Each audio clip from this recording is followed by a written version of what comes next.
Okay, good morning. This is Simon with TRADENPERFORM Coaching and ToughTrader.com doing the market preview for the 20th of February. Man, the year's just flown by for me. I've posted links to the charts on StockTwits and Twitter. So let's get started. So number one, we've been in balance almost all night long, as you can see from this very tiny picture here. We just haven't been able to extend below value or above value. NES or an NQ. CL is the only thing that has any kind of rotation to the downside. Importantly, we have Fed minutes today. Now, normally I would say on Fed minutes day, it's going to be a pretty damn boring day. That was not the case last time we had Fed minutes. We trended up all day long. Someone else pointed out online that said that they kind of drew a line out. They said the current rally is unsustainable, right? And he projected is like, if we keep at the rate that we're going, NQ will be at 100,000 by December, and ES will be at 5,000. Okay, so sure, I agree. It doesn't mean that it makes a great short, right? So we always ask the same questions, and we want to cover the same levels. So the key levels have already been posted, right? And if you look overnight, which this I do have this chart set to 24 hours just to make sure. Let's just start with ES. You will see that we came both in Asia and in the European session. We came right into support, which is right underneath yesterday's value area low, and we responded out of 27.74 all night long to 27.76. It's just that location solid, and there's really not much when you look at the profile. This is the profile from yesterday, and it's just kind of an ugly profile yet again. But this is the last piece that has to be repaired. So importantly, if we consolidate underneath that 27.74. See if I duplicate this chart, which I will, and then I'll just cheat a little bit by just doing 50 days. I should make it quicker. Erase all lines. That chart should be up in just a moment.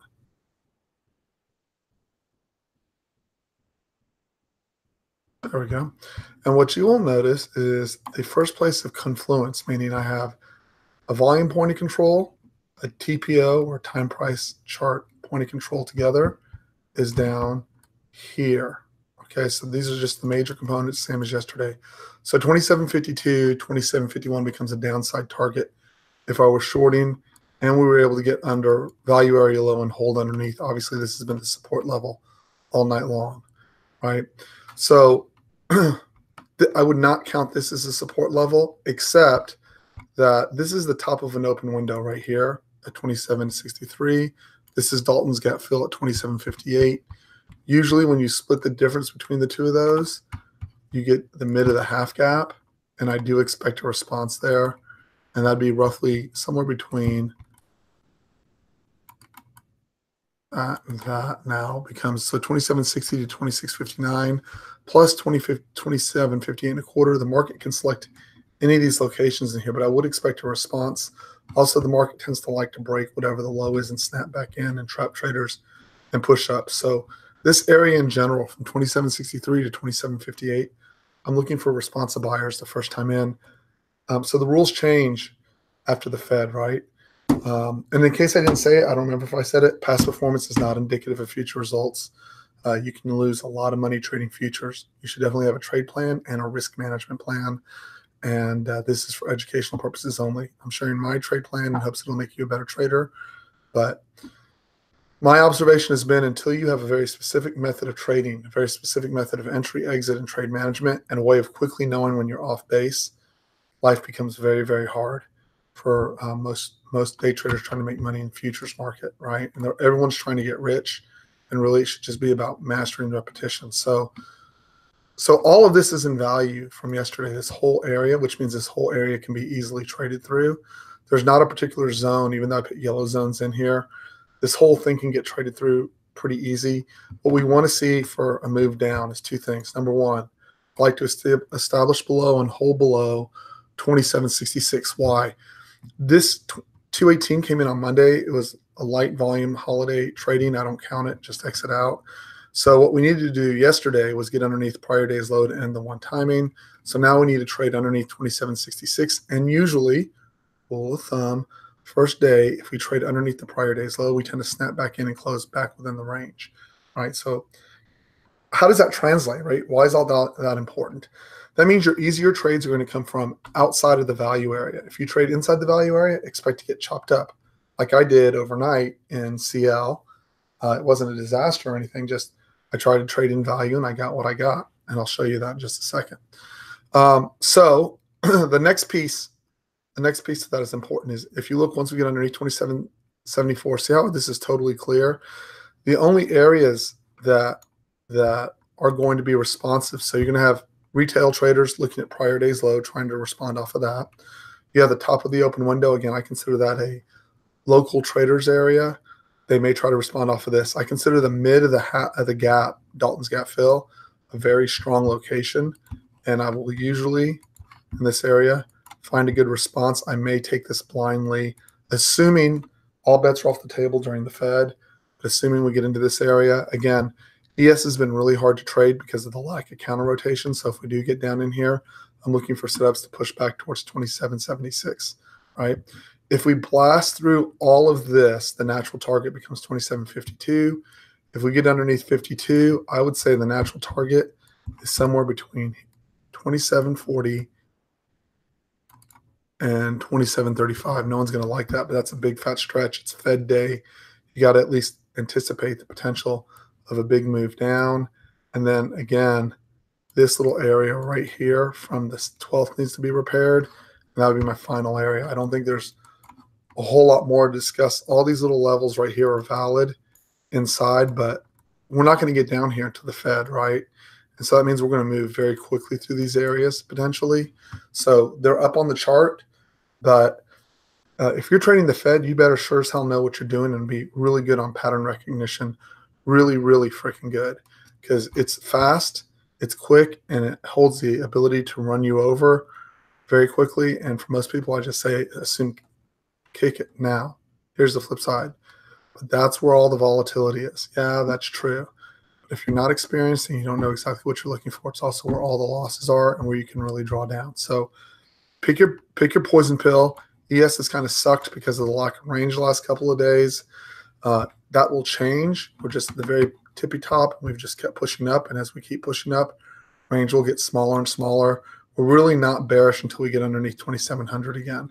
I expect responsive buyers in all of this. And we are due a pullback.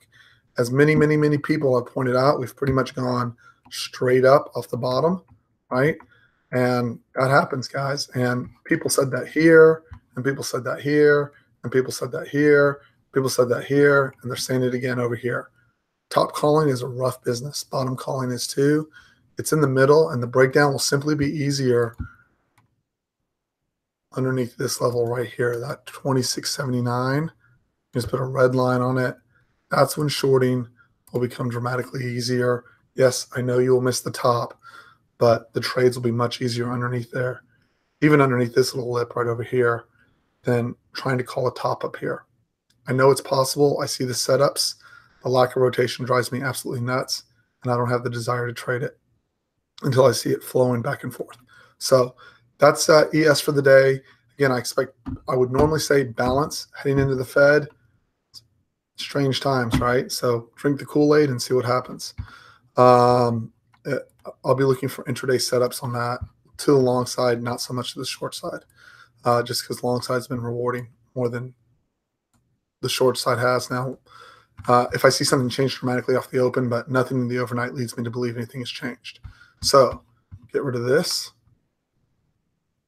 So again, to be clear and to be clear, pushes lower are getting bought by responsive buyers and are the easier trade. Shorts, even if they're working, are the harder trade. Pick your poison. Decide which side you're better on. ES is not moving that well, in my opinion. Ease of movement is not that good. And even though the range looks big, it's just a creeper. This was all open drive higher than creep the rest of the day. So not so interesting to me. Okay, let's go over to NQ. Okay, first let's look at the profile real quick.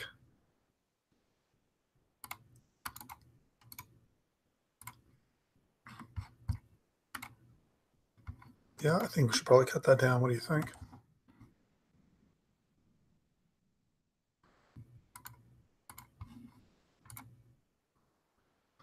Okay. Now, when you look at this, the first thing that I notice is, see how fast NQ is moving up to the upside here, how fast it's moving to the upside. See how it's kind of gone into this stagnant pattern. You see that a lot of times at the top.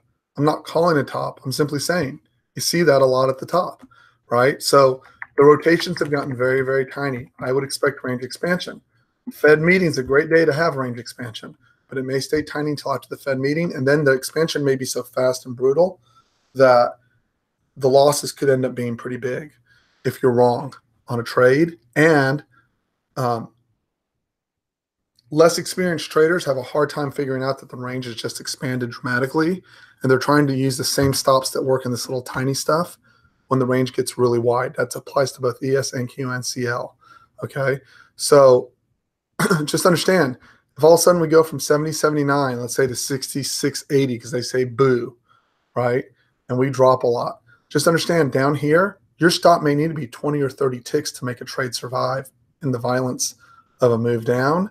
And it is very possible to get a violent move lower and then a violent move higher intraday within that hour. I think it's very difficult or challenging to trade. It rarely sets up perfectly or easily enough for me to put on any kind of size. And I'm pretty much not trading the Fed release. So it's a wash for me. That's why I came in so early this morning to try to put some points on the board because my hope would be that it's just nothing and something sets up really pretty and I can take it and get paid quite easily. But I hate taking a loss during that Fed period. So now going back to what we want to see to know that we're going to move lower. Okay, we're one timing to the upside. See this? We can't trade below prior day's low. Okay, when we stop trading below prior day's low, it's a clue that things might change, but it doesn't mean that things will change. However, the flip side to that story is you must trade below prior day's low in order to end the one time into the upside, right? So right now, even though I made my money short this morning, the easier trade is to the upside. 70.84 has become very key in this market for whatever reason. We keep trying to get above. We keep failing underneath. I'm very interested to see what happens at 70.84 today. But again, I'm not pressing my shorts unless I get a perfect setup on NQ. It just isn't going down, right? See how much easier the shorts and the longs are once we break underneath here and then we go back to this tight stuff. I want to get out of this tight stuff. So this brings up an important point. If you're a trader, right, your goal is to make money. And I brought this point up to a gentleman that I coach this weekend, and I thought it was an important point. And what I told was Derek, and what I told Derek was this: you've got to make the money when the money's there to be made, but you got to also stop trading when the money's not there to be made, because it gets slow, it gets grindy, and it gets, all of a sudden you're just picking pennies out the floor. There's nothing wrong with picking pennies out the floor, but you got to keep your focus on when's the time to make money and when's the time to kind of bide your time. What I find on younger traders, meaning younger experience-wise, is they're trying to grind it out in this and try to make, 20, 30-point trades in what's basically a 10-point rotation, right? Not going to happen, not easy. 20 points is about perfect trade right now if you nail everything down to the ground, okay? So key levels. If you get underneath 70.32, what immediately stands out is the first point of control is way the heck down here, and the market likes to test these, down at 69.28. So it would be a 70.40 for 69.28. That's almost a 100-point move, 120-point move in there. And it's very possible when you get a market where all the points of control have been covered up, it tends to like to sweep. Again, it's Fed day, would be a good day to sweep. The first step in getting that sweep, you're going to have to get underneath 70.32. And in addition, you're going to have to trade underneath value area low. The point of control in this thing is almost worthless because it was so flat yesterday. Again, the chart's been posted on where I think potential support resistance areas are, and each of these swings down here are potential trap locations. There is no half gap here because we did not gap out of range. So there's no Dalton gap fill. We just opened within range and traded out over here. So there's no top of an open window or a Dalton's half gap or a Dalton's gap fill. There's simply the settle price for the fill over here and this anomaly. And then this is your second area. Things really get crazy down at 66.80. Okay, so again, a lot of the days have been on NQ have been And yes, you have to buy the open or near the open and write it up. That's not my trading style, right? So I won't be doing that, right? That which means on days like today, I twiddle my thumbs and I hope that something sets up after 9 a.m. Okay, there's very little economic data until then, I believe, and I will check again because it's so early in the morning when I looked the first time. But excuse me, we have 9 a.m. consumer confidence, and then we have the Fed at 1 o'clock Central Time on both those numbers. Okay, so I'm a pass on the first half hour, right? And my areas of interest, obviously, everyone, they're on StockTwits, Twitter, and guys, I've printed them to the room, right? So everyone knows where I'm looking. And if you look overnight how NQ traded, here's the 5 minutes, right? Same chart. And what you will see, this is Asia, that's midnight, that's value area low, value area high. I do have a white zone here because it repairs the chart up here at this 80, 83 area, and you can see we're pushing right up into it. An over under in this area would set up a short. So what that means is, right, is I'm looking for it to close above, right, and close back underneath, and hopefully on a backside test, hopefully it doesn't fall away, or a fractal setup where I can get a push. And then my expectation would be a push either down to value area low, an extension would be down to prior day's low. I think it's ridiculous that we push up every single day, but that's what happens when there's a Fed liquidity rush, and there's absolutely nothing you can do about it. And the lesson I've learned from the past is you can lose a lot of money trying to fight it. So key level, that's a key level. As you can see, we've rejected right there out of first touch into it. That's not what I look for. For those who are not familiar, I actually look for, I'll show you what caused me to short this morning. So what caused me to short this morning, I didn't get in till over here, 3 o'clock. So see this press up here. So see how we had this downside fractal over here. Okay, I needed that. See how we had this upside fractal. I needed that. See how so I needed to close. I either needed a fractal over here or I needed to close underneath here. I closed underneath here, right? So that triggered a short that normally I would initiate on. That's right in front of London close, right? So if you look, again, I'm not until over here. So this comes up as a normal 50-60 retrace right here. That would be your entry, exit, stop. I wasn't here till over here, and I don't like trading the first hour of London. So that became the next 50-60 right there. When I got this bar closed with a fractal, I simply entered on the close below VWAP, and I had a stop right above. And I covered my first scale down into the 70-60, which was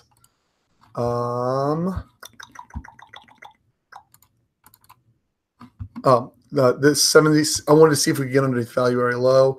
We got this giant push at 345. We clear when as soon as we close back above. I covered a portion of the trade here, and I closed the balance out as soon as we closed back in. This push should have never got back. We should have never gotten back above value area low. That push should have launched us down to the low, and I pretty much knew it was all over at that point. And you can see we just kind of grind, and then we've pushed back to the white zone, which is the natural target, right? So that was my trade overnight. That trade was actually executed properly. And I did a good job in terms of managing that trade. Let me show you where I did a bad job overnight. CL.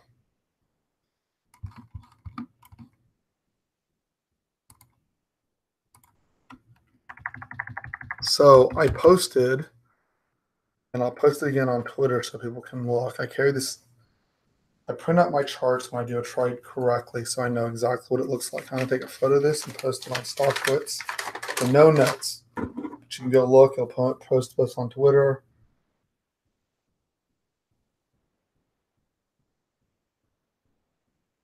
Here, let me just take a quick picture. And let's post that to StockTwits.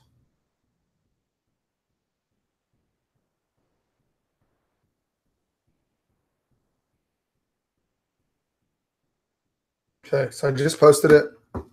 What that is, if you'll see it, it should post it on Twitter too, but just in case it didn't, I'll put it on Twitter too. What the hell?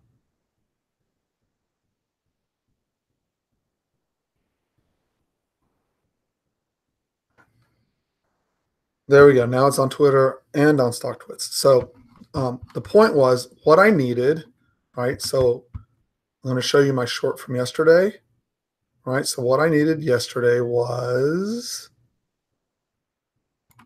okay, so let me show you how the long set up. So I had all these fractals print on the downside along with the speed bars. I had fractal trend line down, right? I had biggest push to the downside over here. I put my structure right there that I needed to try back into. Push down. Here's my final decent push right here. That's what I know I've got to get above this right here. See how we just went dead afterwards, right? So I know I need to close back in. This is the low. I'm gonna paint it red. That's the low of my last best push, right? See those closes underneath. I was doing this. I was in the room. I didn't take the trade, right? But what I needed to do was I got all the fractals to the downside. I needed to get past this fractal. My entry was essentially this bar. Would have been this bar right here, right? And then I had the same thing on top, and we got this short in real time in the room. So see all my fractals to the downside trend up. Then I got my fractals on the upside.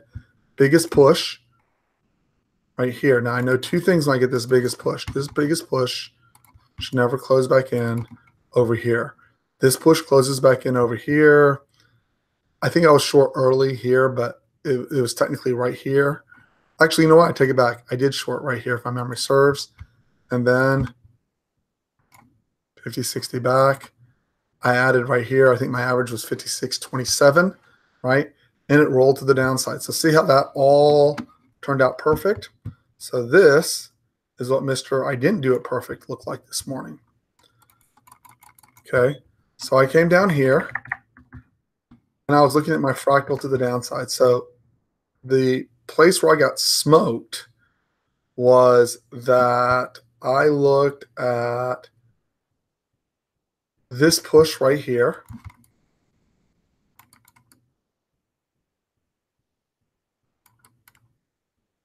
This push right here. And what you'll immediately notice was while I had the speed bars, I had no fractals. Those little yellow lines are little triangles or fractals to the downside. So again, this is the nitty gritty of actually entering a trade, right? I never got the fractal to the downside. I took the trade right here, 56.14. I stopped out literally right here, I think. No. My stop was, I put it below the speed bars. I didn't lose that much. I stopped in 56.0 something. It was right in here. I think I put my stop right underneath the speed, right in this little area right here. Oh, I know why. I had my stop underneath the speed bar because my thought process was now that we've trapped back in, we shouldn't get below this bar, and at worst case, maybe backside test and continue up, right? Now, look how it actually did reverse. See how I get the fractals on the upside? That's important. Now, see this big push right here? What I needed, and I still didn't get anywhere through here. I shouldn't have lost any money at all because I shouldn't have had a trade. What I needed was a fractal on the downside, right? So you finally get this big push. See how the trap worked? See how it closed back in?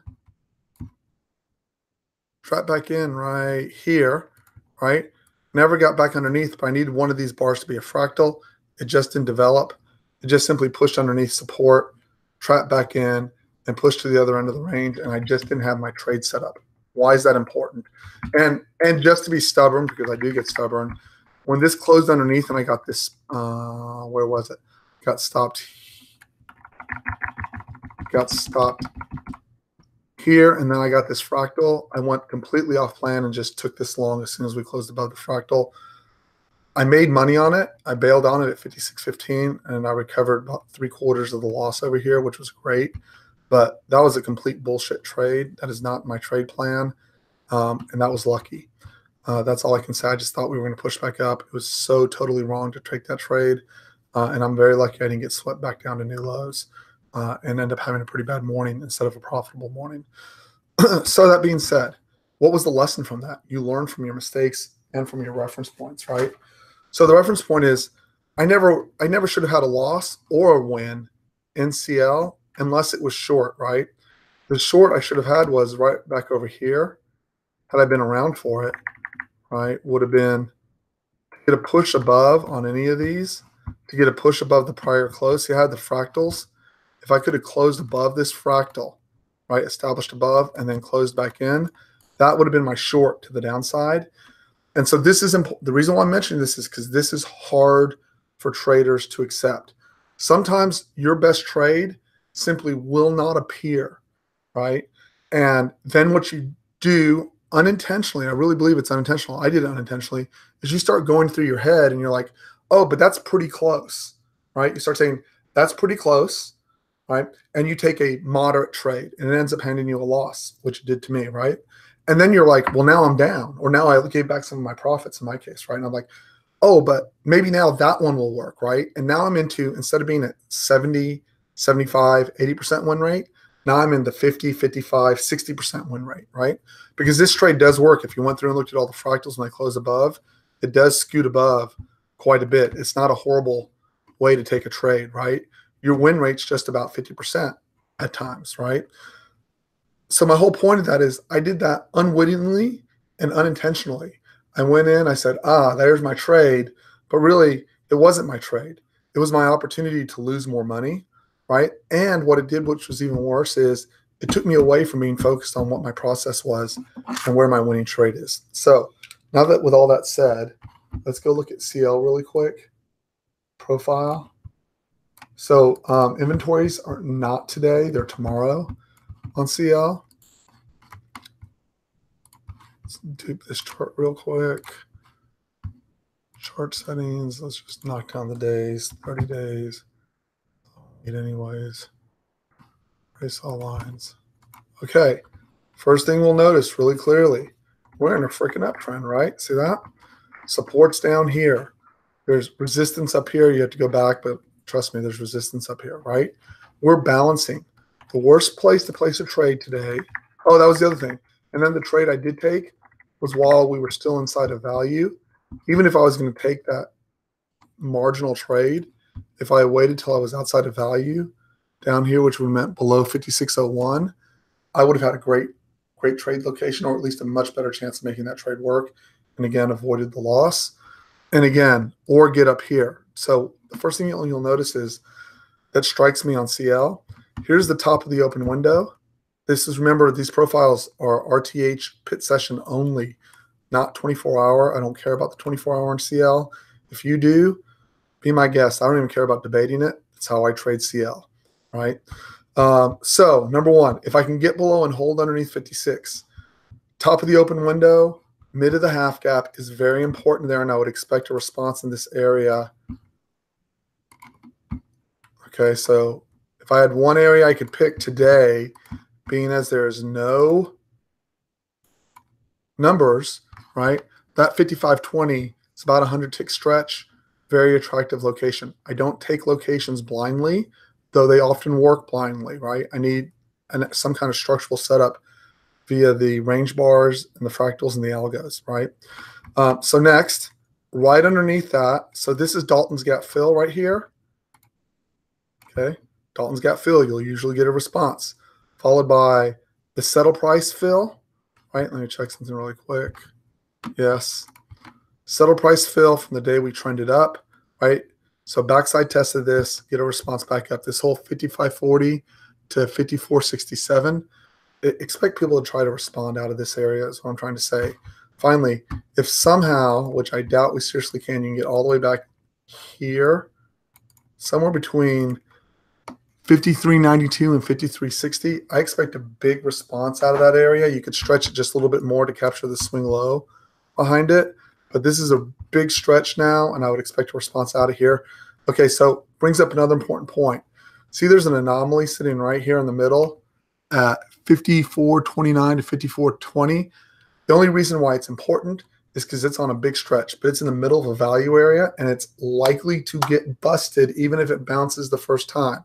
So I tend to avoid these unless I just have a clear setup from the algo or some other, by virtue of some other trade. We will tend to trade all the way through days like today to re-auction the whole thing. So like days like the 14th, excuse me. So long story short, in order to break out, we need to trade above prior day's high or inside prior day's value. We tend to chop inside that value area. I already made a mistake, and I'm down slightly on CL for the day to this point. I'm sure I'll find a trade somewhere in there today. I'm looking for trades on top, trades on bottom, and Remember, CL will be affected by what the Fed says. Let me grab some water real quick. Hold on a second.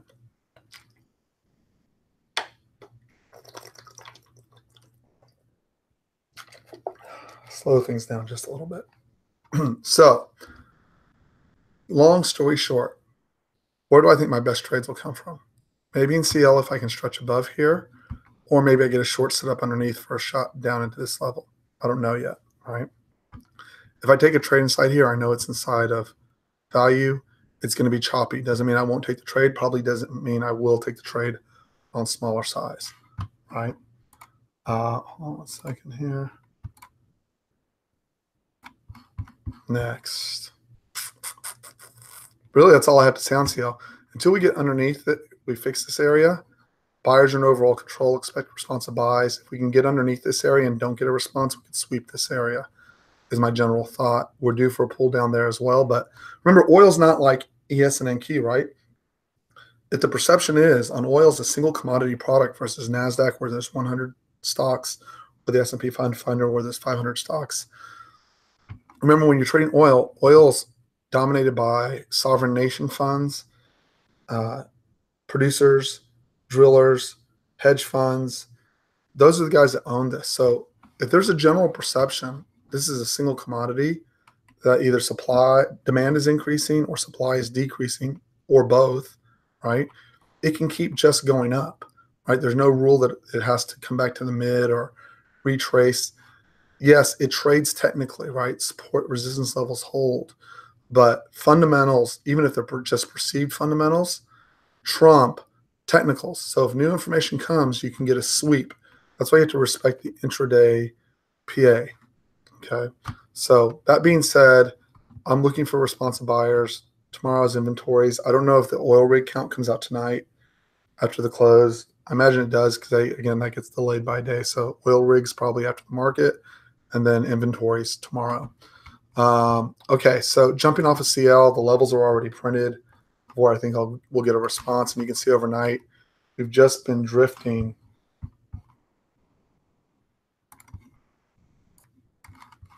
Right? And you can see what happened. See how everyone tried to play value area low and hold the support? It busted, finally shook everyone out on the open, and then they just ran the stops, and it just didn't set up long. It's too bad. It just didn't, right? And that's okay. It doesn't have to. There's no rule. The whole point is not to call every turn in the market. The whole point is to call your trade, your setup that fits your risk parameters. And what I needed was a down fractal down here. Just didn't print, and I luckily had a very inexpensive lesson in not following my process over here earlier in the day. So really, that's all I have, guys. Yeah, you can see we're back underneath that 70.84 on we're 15 minutes away, but we're underneath that 70.84 on NQ, which is kind of a pain in the ass, to tell you the truth, because now jump over here real quick. Close this.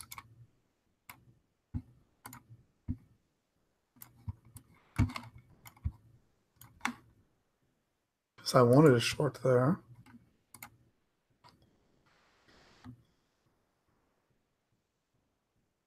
Okay, so let's line this up.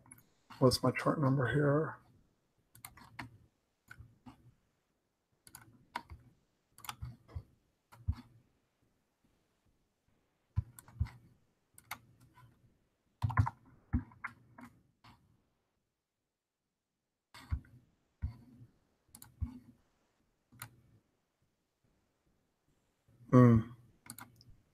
Really?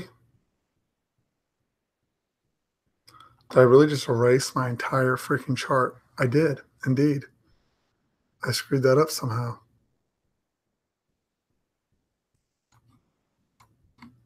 That was brilliant. Hold on a second here. Chart settings. Okay.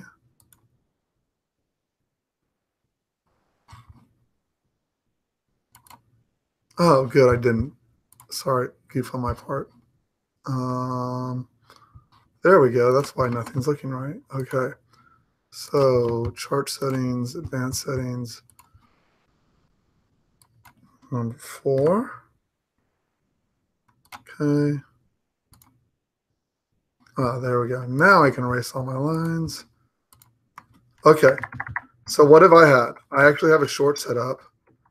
I really, really, really would like to take. This is why I'm pissed that we're in the first part. Okay, so see this right here? Big push, right? See that? Down fractal right there. Close below down fractal right here. So the entry is short, entries here. Well, technically short entry was right here. Next entry is now the 50-60 back. Stop goes on top there. Again, you're going to have to, if you run that trade, right, you're 12 minutes in front of econ. So for me, it's just kind of like, well, what's the point, right? So why isn't this? Damn it, this isn't pissing me off. Oh, because I actually did erase my chart. That's what the heck the problem is here. Let's go back through this again here real quick. Sorry, guys. It's posted. The levels are posted, but let me do a very rudimentary chart really quick because I just screwed up. Okay, so for those who are new or don't follow, green's prior day's that high, prior day's low, value area high is purple, and value area low is purple. From prior session, that's based on the TPO. This is the last thing to get fixed. That was white. Notice I ignored all the other anomalies in the profile. Why? Because this is the only one I care about. If we get above this one, we're going to take off and hold. If we get below this one and backside test, we have the potential to sweep through. There is, oh, excuse me, I did put a, I'm actually going to downgrade this now that I look at it. That's light color blue is a valid support area, but I think it's weak and can get broken, right? There's value area low. We got to get underneath value area low. There ain't jack underneath here. Notice that the total lack of points of control to all the way down here. This over under here becomes a white zone. I don't know if I painted it white on the charts, but it's white now. So I'm doing it again. No top of open window. Swing low is down here.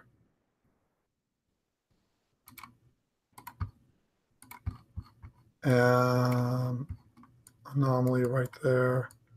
That gets repaired, by the way. Over under fixes that, gives good trade location. Maybe later today if we melt.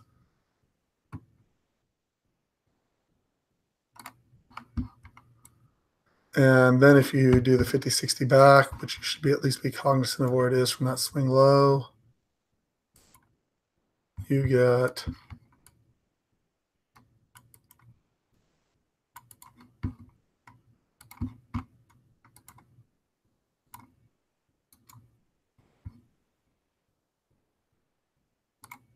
there you go. You get 50. I don't have this on the chart from overnight, by the way. So essentially 69.70 to 69.40 is the 50-60 retrace from the swing low back on the 8th, the current high, this little micro stretch, right? I would expect responsive buyers there as well, or even if we get behind into the white zones. Notice there's not, so the problem with this 50-60s, there's really nothing here to help us out from a profile perspective, and my charts are based on profile, not on fibs. So just be aware, put that in your notes, that 50-60 retrace is there, and if it hits in front of the Fed, highly likely to get a response. If it hits after the Fed, it's a maybe, right? So just pick your poison and decide. We're back above at 70.89. Again, the buying's been relentless. I'm interested in shorts only underneath 70.84 at a minimum. Otherwise, I would assume the continued grind up. And I'm not expecting a lot today. That's, again, why I came in so early to put some P&L on the table. And there may or may not be a trade this afternoon, right? I want to stress this again, especially the guys who are new in my room, right? To make money, AKA get rich or die trying, right? Nothing wrong with that concept or that idea, but freaking know when the opportunity is there to get rich right? And freaking know when the opportunity is there primarily to die, right? If you're trying to, okay, so the guys that are making money in this market right now, okay, that are rookies, right? Some pros as well, just not my trading style, right? They are simply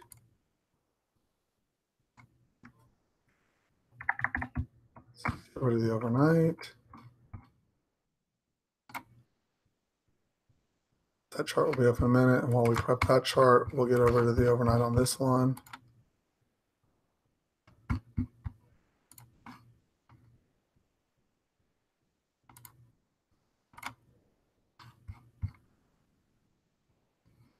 And this, there's one. Okay. Here we go. The one range bar. People making money right now are simply buying the open print and hoping it rips. That's it. Oh, and this is a good example of that blue zone, by the way. See how the blue zone's holding?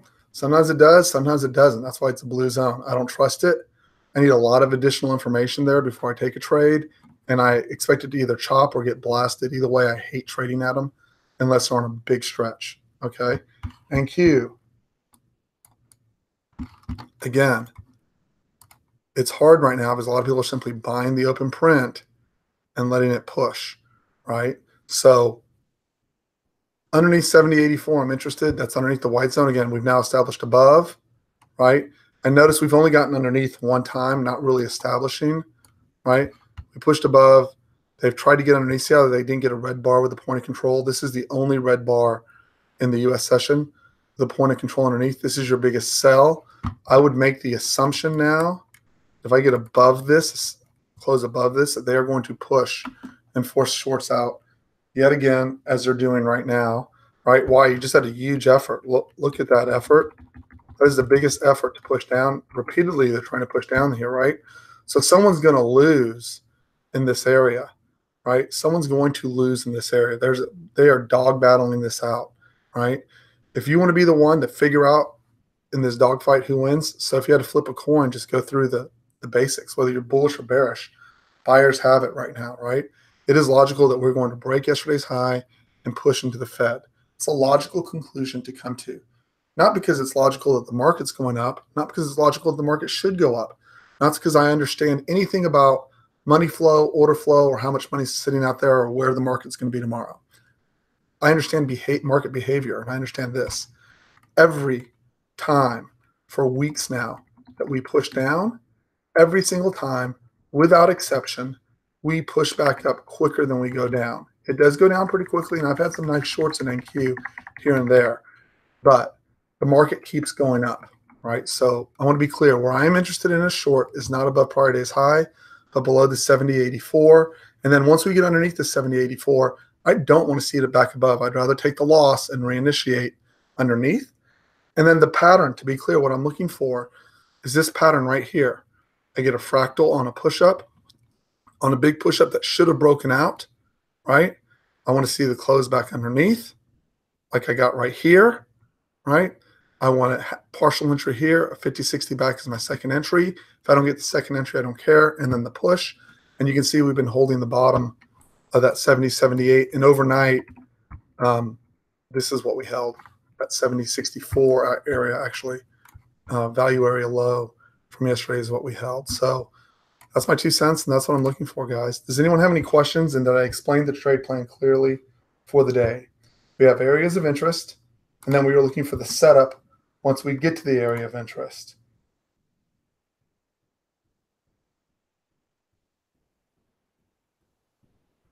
Got it. Thank you, Bill. Good eyes. Daniel, what do you got? Daniel, you're right. It was valid. I just, so Daniel made a point about CL. I'll go back to it for just a second. If I can find my chart. He's saying that this big push down and then the close back in was valid for a push back up, which who can argue with him? So that's Daniel, right? I've coached Daniel for quite a while now. He's made a ton of improvement in his trading, right? But here's the deal. You take what you like and you leave the rest, right? My way is not the best way or the only way. It's just a way, right? So teach what I have to teach you and then apply what you want. This is the biggest push down, right? So hypothetically, this big push down, right, when you think about it, should have never trapped back in to this area. Here's the problem I have with that, Daniel. See how this was the biggest push down below this low over here to the left, right? And we got a fractal at the bottom, and it closed back in, right? So this is where somewhere in here, I kind of got the same thing. Maybe it was over here. Somewhere over here, I lost money this morning, right? And then I did a stupid trade and got the money back. My point is what I wanted, right? What I wanted was the down fractal down here at the bottom. I didn't get it. That's what I look for in addition to the other pieces. So it's a shoulder shrug for me, but there's no question. And certainly, right, once you cleared the fractals on top, right, you can see clearly once they got above it. And also the other part that was the clue there, right, is the close above the biggest wave to the downside and automatic short squeeze, right? So this is what I was looking for earlier today. I was early, and then I was off to help take care of the babies and get my teenager to school. So I agree with you, Daniel. I don't have any disagreement with you. The only point I'm making is it wasn't my setup, right, brother? So that's all I'm pointing out. So in the meantime, we have data in 2 minutes. Guys on YouTube, thanks for joining us. Again, I expect it to be slow and grindy, and buyers have control. And you almost have to buy the first dip of the day to make money right now, early in the morning, or be very skillful on the short side. And it's tough, right? But here's the other part. If you don't blow up right now and you wait patiently, the volatility and the rotations will come back. Right? We've already traded through QE. We know that it goes through cycles, right? So we're in the cycle where they say no let up, full foot on the floor, all money in, people are chasing performance. And that's okay too. There's nothing wrong with it. When you see people on StockTwits and Twitter railing, is it railing? Is that the term? Against price action like this, right? That's great. Rail all you want. But the bottom line is, right, if you're losing money, it doesn't matter what your opinion is or whether you think it's right or wrong. The market's just going to frickin' take your money. So why do it? That's my question, right? So I'm waiting for a setup. I'm up on the day right now from overnight. I've got nothing on the table. And if you recall, last time I said we had a Fed day that usually I said nothing happens on a Fed day. And we were trend day up all day freaking long. It's odd, it's rare, but it happens. So know what your setup looks like. Get your entry right, control your risk, take your money, and go home. That's the objective of day trading. Anyways, I'm out. I'm out from my YouTube. If you'd like to join us, send me an email. You can send it to TRADENPERFORM@gmail.com, or you can use the TraderTough@gmail.com. I don't care which one you use. If you'd like a pass or a trial to the room for a couple of days, no matter who you follow or what you do, right? Have a plan. No one's plan is perfect for you. You're going to have to take other people's knowledge, apply it to your personality, your psychology, and your ability to handle risk. For me, I'm looking for the best and almost a perfect setup for me, right? And then I'm pressing that setup really, really hard. Other people are looking to scalp left and right all day long. Other people are looking to swing. I'm not a swing trader. I just want my setups that sometimes turn into swings, but I'm always closed by the end of the day. And usually I'm closed within 15 or 20 minutes. So that's all I got. Thank you all so much for joining on YouTube. And I'm off to try to pull a couple shekels out of this thing and move on in my day. Have a great day, guys. And thank you for joining. If you liked it, please hit the like button. It really helps with the customer service from YouTube.